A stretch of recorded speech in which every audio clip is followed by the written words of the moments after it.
Premier League is a brutal league. I knew that whenever I get the ball, I decide what happens, not the opponent. I think he's got the best squad in the league. Osimhen went over the ball. But the Turkish fans, they wait for you after the game. He is a teddy bear. Don't be fooled with his attitude. This is a Clutch 9 exclusive with me, Scarlette Douglas, and the incredible, the extremely talented, who actually has a new title, is indeed Jay-Jay Okocha. Hey, Jay-Jay, how are you doing? Very well, thank you. Good. First of all, I've got to say a huge congratulations on the new Nike advert. It is top notch. How did it all come about? Well, I had a meeting with one of Nike's employee, the guy that is in charge of Nike in Africa.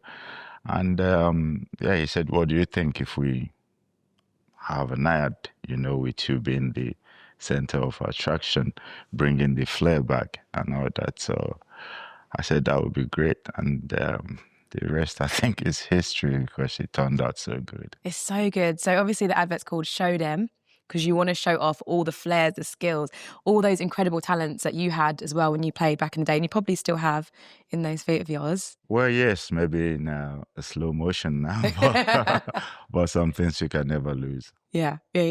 What was it like actually filming it and putting everything together and bringing that whole cast as one? Because it felt so energetic just watching it. Well, it took us 2 days to shoot. Okay. We had a lot of people on ground, and it was so difficult, so hot as well because it was in Nigeria. But it turned out so good because people were so committed, people were involved, to make sure that we get the right result that we were looking for. So it was a great experience. Mm-hmm. And that result is obviously showing everybody that, hey, let's be honest, football is not boring, which is what people are trying to say. Football in Africa is far from boring. Of course. I mean, we don't want to lose our identity. We don't want to lose our culture. And also, it's a reminder that football is a sport. Yeah. It's a serious profession. We don't have to forget about that. It's quite demanding. But at the end of the day, it's a game. Why don't we find the right way to be professional and also enjoy it in the right way? Yeah, exactly that. And with your new title, Chief Flair Officer, what do I need to do now? Do I need to salute you when you come in the room or what? No, I mean, I still have to stay humble, even though it's official now that I'm the Flair Master, but it's a reminder, that football hasn't lost that touch, that fun side, and who else to announce it but me, because I was all about laughter, I was all about enjoying my work, but at the same time also being a professional. Yeah. Would you say there's something specific that is entailed with that job, with that role?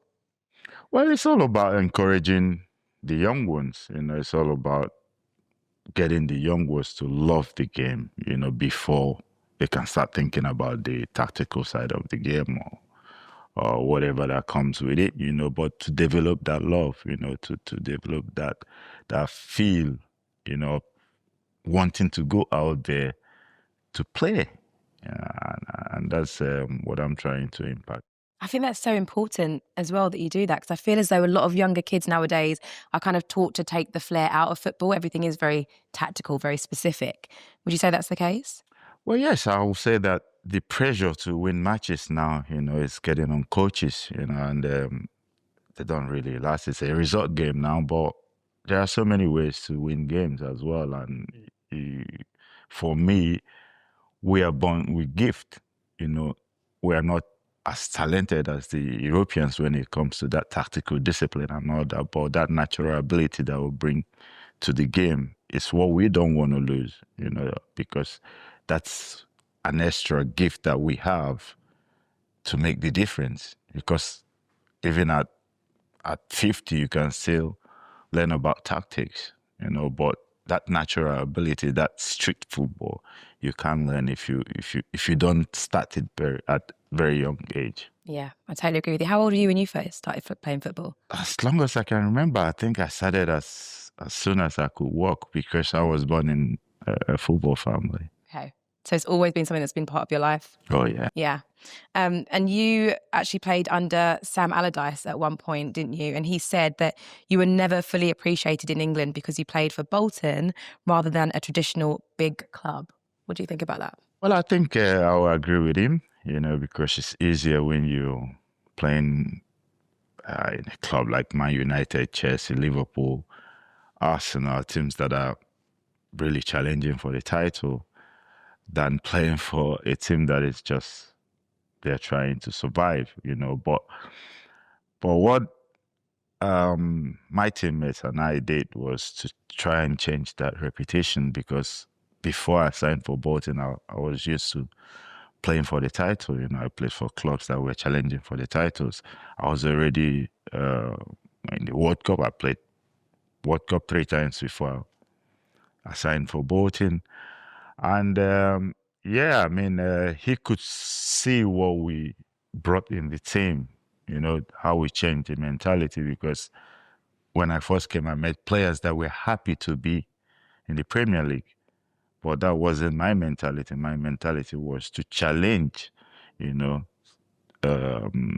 win something, even if it's Carling Cup or qualifying for an European place, and I think maybe that's why he said that maybe I didn't get the credit that I deserve.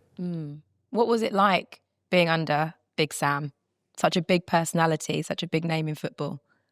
I don't think he's a difficult person to work with. We got along very well because we had the same goal, and I think with managers, if they see that you're committed, if they see that you give it your all the time, I don't think that you have any problem there. But of course, his presence, his philosophy about football, makes him look so tough from outside. I love that you said that. I was going to say, have you got any secret stories you can tell us? First of all, we know that he comes across as very tough. Clearly, he's a bit of a teddy bear. That might be one. He is a teddy bear. Don't be fooled with his attitude outside. But he loves to win games. He shows passion. He can be a bit unfriendly. If things are not going the right way. Yeah. But I think it's normal. Behind that big lad, there's a soft. There's a softy back there, yeah. So from one big manager to another, we've got to talk about Mikel Arteta. Obviously, you played with him when you were both younger at PSG. What was that like? He is special, I would say, because he came when he was 18, and I've never seen an 18-year-old so confident, wanting to dominate games at that young age, and it didn't take him long to settle down. So we all noticed him immediately and knew that he's got something special. And would you say that special thing that you saw definitely carried him into being such a great manager? Oh, yes. I wasn't surprised to see that he became a manager, because from what I saw then, his IQ about football, his personality, it's what we are seeing now, because he's gone on to develop himself, and also doing well in what he has decided to do after his footballing career. And what do you think of him at Arsenal? I think he's done a great job. I think we could see the progress, since he took over. I know that fans' expectations are so high. Fans are never patient, but we can see that he has built his own team now.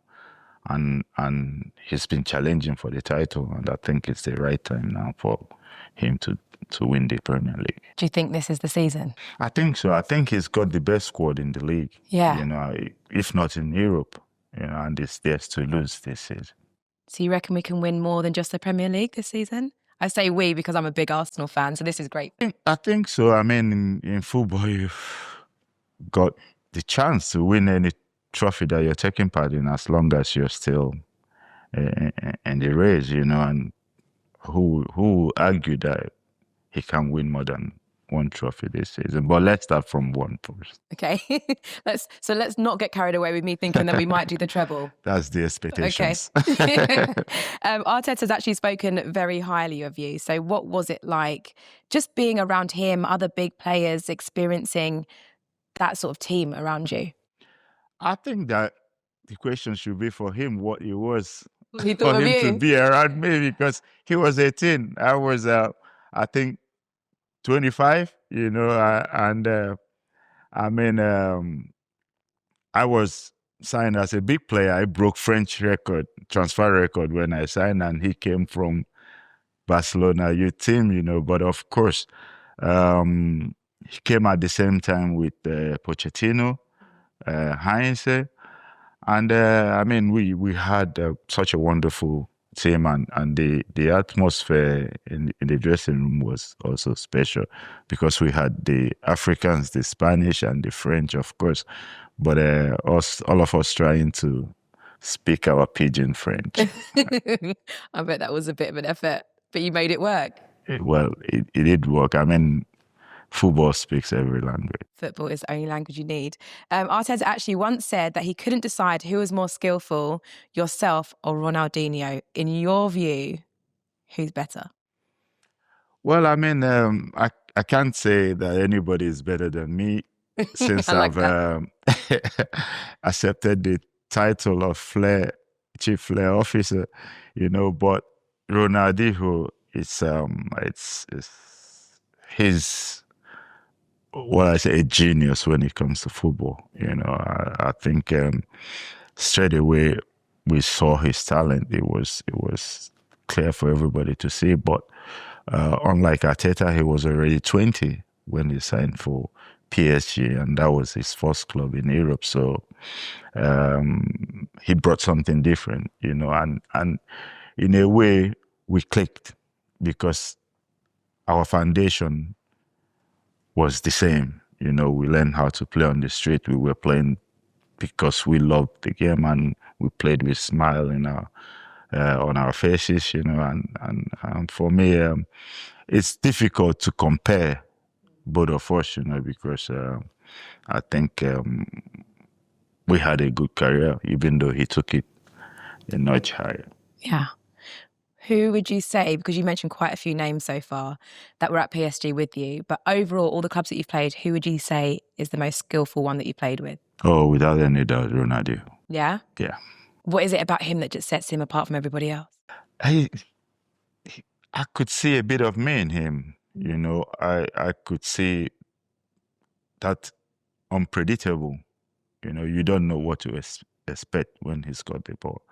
And that was my strength as well. So us playing together, without communicating, we knew, what we were gonna do, how to ask for the ball, and I think that natural instinct, it's what you can learn. You can teach any kid, and that's what I saw in him. So you're obviously tough opponents for other team members, or for opposite team members, I should say. Who would be one of the toughest players that you've played against, not with? I think it might sound arrogant, but nobody. Oh, I love that answer. Nobody, because my strength is when I've got the ball. Yeah.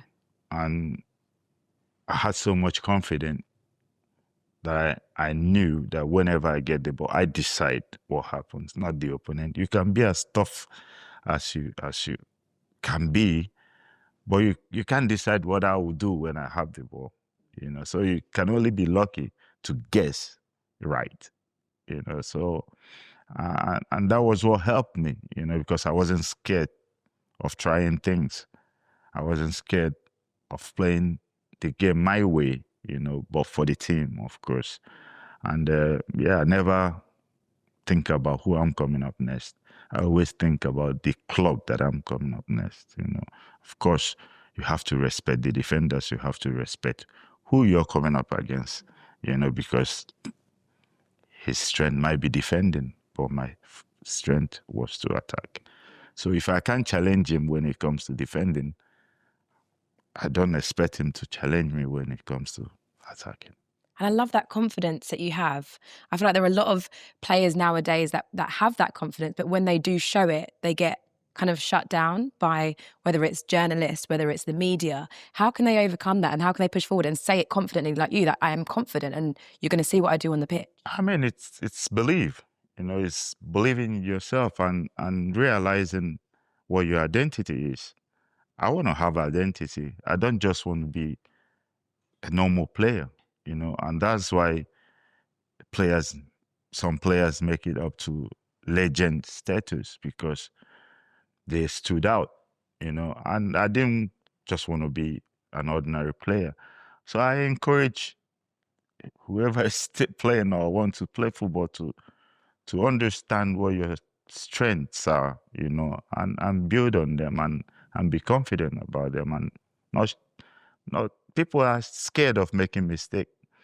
People are scared of how they will look if it goes wrong, rather than thinking of the positive side of it. They prepare to fail already without trying it. So that's why you see a lot of players play safe, but you have to be confident and understand that it is your strength, and you just have to be the best you can be out of your strength.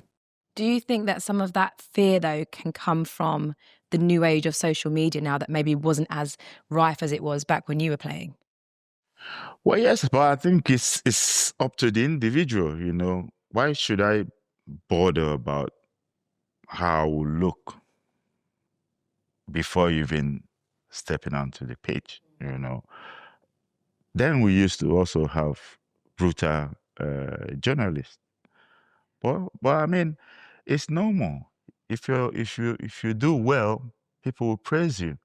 If you if you have a bad game, you don't expect anybody to praise you. So you have to focus on your game and not focus on how you will look without even touching a ball yet. We're definitely going to talk about a lot of praise that you have had on social media, because I will get into it fully, but I just want to touch on it quickly. When you played against Man United, Roy Keane, the comments went through the roof. Can you remember that game, and can you remember exactly what you did? Because social media remembers very well. Well, I saw the clip afterwards, but to be honest, I didn't even realize who that it was Roy Keane. We all know how such a great defender or a midfield player he was in his time as a player, But that's what I'm trying to say. You don't look at who is coming up against you, because then you inject fear that is not supposed to be there in you, and you will be scared of trying things. But I also realized during my playing career that the easiest players to dribble are the ones that feel that they are very strong, very aggressive and all that, because they had a plan. They always have a plan in mind, and what they don't realize is that you're waiting for them to take that first step for you to decide which side to dribble. I love how you really picture things in your mind and the kind of to and fro between yourself and other players. And clearly you said that there wasn't really anybody that you didn't like playing against or that you were worried about. On the flip side of that then, was there a team or a player that you loved playing opposite? Oh, no, you're going to get me in trouble. No, Go on, tell me. I won't tell anyone, I promise. No. I mean, my focus then was mainly our team, to try and get maximum points that we could get, and not the opponent. Okay, we focus on your team and not everybody else. Right, so you have played in a lot of different leagues. Are you allowed to tell me which one's been your favourite? Oh, definitely the Premier League. Yeah. Because Premier League is a brutal league in the sense that it's quite demanding. In some leagues, you might get away with you being 70-80% fit. But in Premier League, if you're not fit, you will be exposed, because the pace that players play with in Premier League is unbelievable.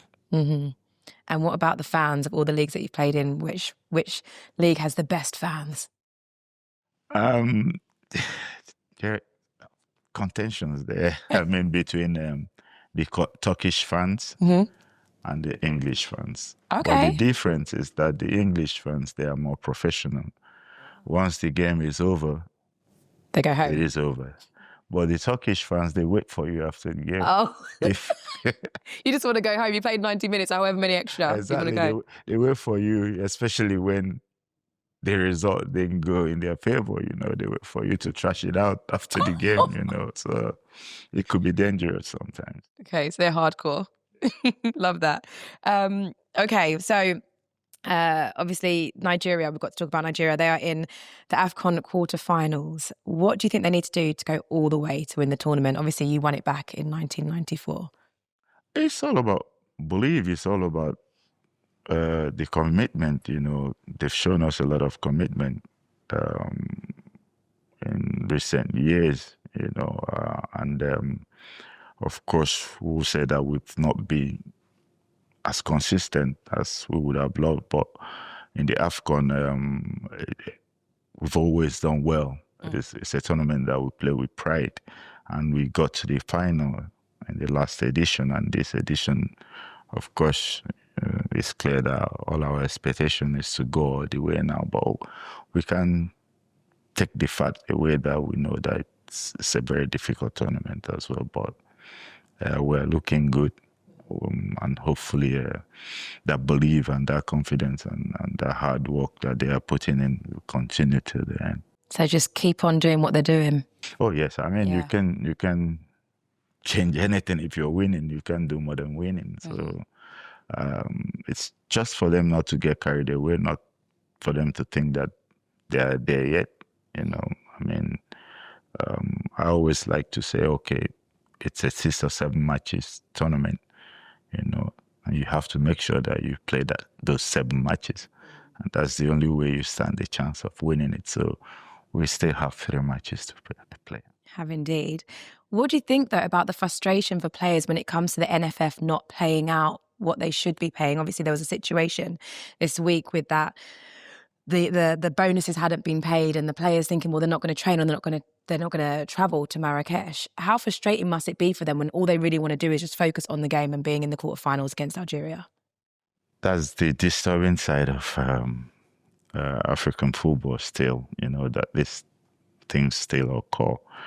And that's the downside, because on the pitch, players are doing everything to make sure that they make their nations proud, But on the other side, the administrative side, we're still lacking in honesty. We still have people that are not so exposed, people that are not really professional in that trade, running the affairs of football.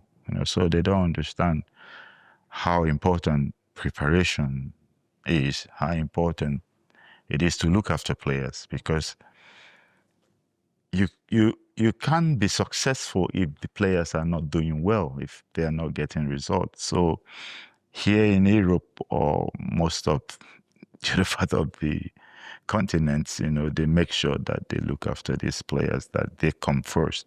While in Africa, we still believe that if you're in the office, you're the boss, and you can do whatever you like, So this is the downside of our continent, if I may put it that way, because it's not just Nigeria, and it's sad to see that players that are supposed to be thinking of the quarterfinal are thinking of collecting their match bonuses, which shouldn't be an issue, But it didn't start today. I went through it as well, but of course, during our time, the social media was not there, so we couldn't really speak out. So yeah, I mean, it is sad, but players know that once they leave, they might not get that money back, and that's why they try to get what they are entitled to before they go into the next round. And what they deserve as well. Of course. I mean, what people don't understand is you only get bonus when you win. Right. And that's your bread and butter. That's your livelihood. Imagine going to 9 to 5 job and at the end of the month you're not getting paid. How do you look after your family? How do you take care of your responsibilities? And that's why sometimes it's like the Europeans are not regarding Everything as being that serious or professional. And then we see incidences like with Victor Osimhen and Ademola Lookman. Do you think stresses like this is what can create these sort of situations? Not at all. Not at all. No. Not at all. These things happen, and I love to see that sometimes. The passion in a team. It shows that they want to win. They're not just there to play and go home. They want to achieve something. And if players are criticizing each other, if players are upset for not getting the right service or their teammate not doing the right thing, yes, I mean, Osimhen went over the board. I have to clear that out as well. But it's good to see players that are passionate, but also understand that you're not bigger than your teammate. You're the same. Yeah. You have to respect your teammate. And I mean, if you want to say something, you better say it in the dressing room and not show the whole world, that, oh, my colleague made a mistake, that I don't like, But of course, it's always good also to see that players have got passion. Okay, well, look, my final question for you. Would you ever consider going into management one day?